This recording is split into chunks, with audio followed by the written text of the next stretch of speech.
खुलेआम single use plastic और polythene का उपयोग हो रहा है। इस पर पाबंदी को लेकर जिम्मेदारों के द्वारा अपने अपने दावे किए जा रहे हैं। बाजार और घर में अभी भी सिंगल यूज प्लास्टिक और पॉलीथीन का उपयोग हो रहा है। कैसे देश और प्रदेश को इससे मुक्ति मिले और इससे होने वाले नुकसान को कैसे पर्यावरण और जानवरों को बचाया जा सके, इन सब मुद्दों को लेकर हमने काशीपुर के नगर आयुक्त विवेक रॉय से बात की और उनसे सिंगल यूज प्लास्टिक पर रोक और जिम्मेदारी को लेकर सवाल किए। उन्होंने कहा, आम जनता अपने कर्तव्य को समझे और खुद संकल्पित होगी तो सिंगल यूज प्लास्टिक पर रोक संभव है। आप पर्यावरण पे लगातार काम कर रहे हैं, जागरूकता भी आपके द्वारा जिस तरीके से लगातार जनता को जागरूक किया जा रहा है, जिस तरीके से आप जनता को जागरूक कर रहे हैं सर, क्या वाकई ही जो आपका प्लास्टिक मुक्त या पर्यावरण को लेकर, पर्यावरण स्वच्छता को लेकर जागरूक करने का काम किया जा रहा है, क्या आपको उस तरीके का उनसे समर्थन मिल रहा है? देखिए, 100% समर्थन की अपेक्षा भी नहीं होती है। हमको अभी वहाँ तक पहुँचने में बहुत समय लगेगा, लेकिन यदि हमसे हमारे हर अभियान में एक व्यक्ति भी हम जोड़ने में सफल हुए तो हम अपनी मंजिल की तरफ एक कदम बढ़ रहे हैं। तो अब ये सफलता निर्भर करती है कि जो इसको योजना को क्रियान्वित कर रहा है और योजना के जितने पार्ट हैं सब अगर हाथ मिला लें तो हम सफल हो जाएंगे।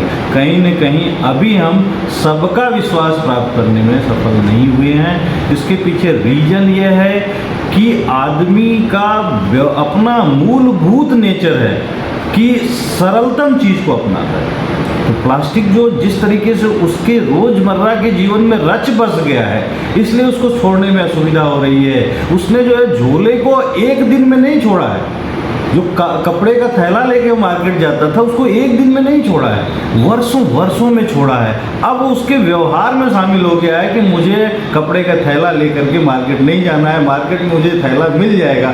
वो थैला हमारे लिए हानिकारक कैसे है, इस चीज़ को अभी हमको उसके मन मस्तिष्क में बैठाना है। और मन मस्तिष्क में केवल बात करके नहीं बैठाया जा सकता है। जब ये जो इन्वेंशंस, बहुत तरीके की खोजें आ रही हैं, वो बता रही हैं कि आपके खून में प्लास्टिक के माइक्रो कण हैं, तो कहीं ना कहीं जब मैं बात करता हूँ तो सामने वाला बहुत सोचता है। मैंने एक जो है बच्चे को पकड़ा जो प्लास्टिक में चाय लेके जा रहा था, उसके बाद कम से कम नहीं 200 आदमियों ने इस पे मुझसे बात की। अगर 200 आदमियों ने इस शहर में मुझसे बात की कि साहब ये गलत हो रहा है, ये मेरी सफलता। मैं शहर के 2 लाख नागरिकों तक जो है एक बार में पहुंच जाऊं, ये मेरा उद्देश्य भी नहीं है। अगर मैंने 200 को ही जागरूक कर दिया तो ये कारवां बनेगा। उस 200 से 200 की ऐसी श्रृंखलाएं खड़ी होंगी कि निश्चित रूप से हम जो है मंजिल को प्राप्त करेंगे। सर, अभी आपने सिंगल प्लास्टिक यूज़ को लेकर कहा कि आप जागरूक कर रहे हैं, पर उस पर फिर भी पूरी तरीके से पाबंदी नहीं लग पा रही है। हमारा मतलब जनता का क्या दायित्व बनता है? हमारा जनता का दायित्व ये बनता है कि मैं ये कहता हूँ कि कूड़ा हमने उत्पादित किया है तो स्वाभाविक है कूड़े का सही तरीके से निस्तारण हो, ये भी हमारा दायित्व रहता है।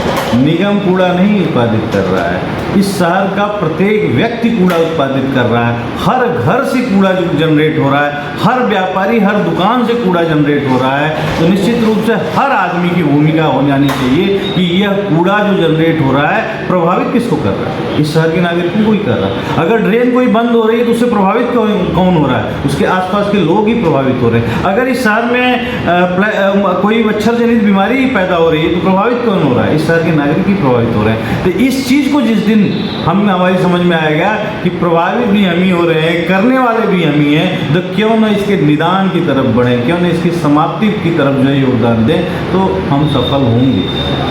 तो ये आपके चैनल के माध्यम से जन से मैं कहना चाहूँगा कि आप जुड़िए। ये समय की आवश्यकता है, ये हमारे स्वास्थ्य को लेकर के आवश्यकता है, ये पर्यावरण को बचाए रखने के लिए आवश्यकता है, ये अगली पीढ़ी को अच्छा जीवन देने के लिए आवश्यक है कि हम स्वच्छ वातावरण रखें, प्लास्टिक से मुक्त हों, अपने शहर को साफ रखें। जो जल जनित, मच्छर जनित बीमारियाँ हैं उससे बचने के लिए हम योगदान दें। हम जो वृक्ष हैं उसको रोपित करने में अपना योगदान दें, केवल रोपित करने में नहीं, उसको बड़ा करने में, उसको पौधे को वृक्ष बनाने में अपना योगदान दें। और ये योगदान देना ही पड़ेगा, यदि हम नहीं देंगे तो अपने पैर में खुला रहेगा। सर, आपके द्वारा लगातार पाबंदियां लगाई जा रही है बाज़ार में पॉलीथीन को लेकर, फिर भी बाज़ार में खुला आम इसकी पॉलीथीन का उपयोग हो रहा है, किसे जिम्मेदार मानते हैं?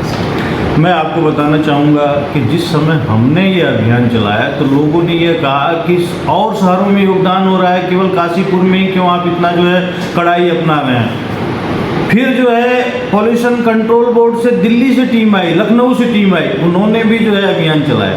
अब लोगों को समझना पड़ेगा कि यदि ये दिल्ली सोच रहा है, लखनऊ सोच रहा है, ये हमारा देहरादून सोच रहा है, काशीपुर सोच रहा है, तो क्यों सोच रहा है? क्या आप लोग जो पॉलीथीन बेच रहे हैं या यूज कर रहे हैं, क्या वो सबके दुश्मन हैं? नहीं, हम इसलिए सोच रहे हैं कि आप समझ नहीं पा रहे हो, ये प्लास्टिक लोगों का दुश्मन बन गया है। और प्लास्टिक भी किसी भी तरीके से दुश्मन नहीं है। आपने जो हैंडल यूज किया हुआ है इसमें भी प्लास्टिक है, जो स्टैंड है इसमें भी प्लास्टिक है, हमारे सामने फोल्डर्स पड़े हुए हैं इनमें भी प्लास्टिक है। तो प्लास्टिक क्या हमारे लिए, हमारी कुर्सी भी प्लास्टिक की है, तो क्या हमारे लिए दुश्मन है? नहीं।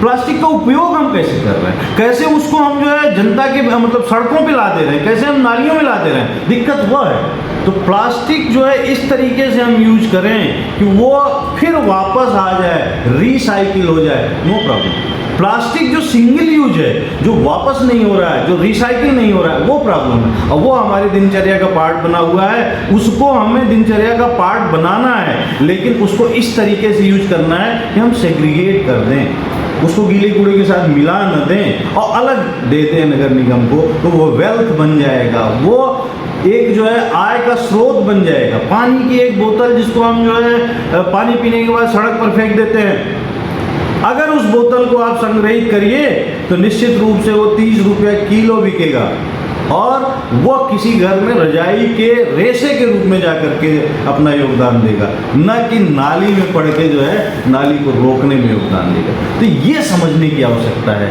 कि किस तरीके से इस प्लास्टिक को हम अपना मित्र बनाएं, न कि शत्रु।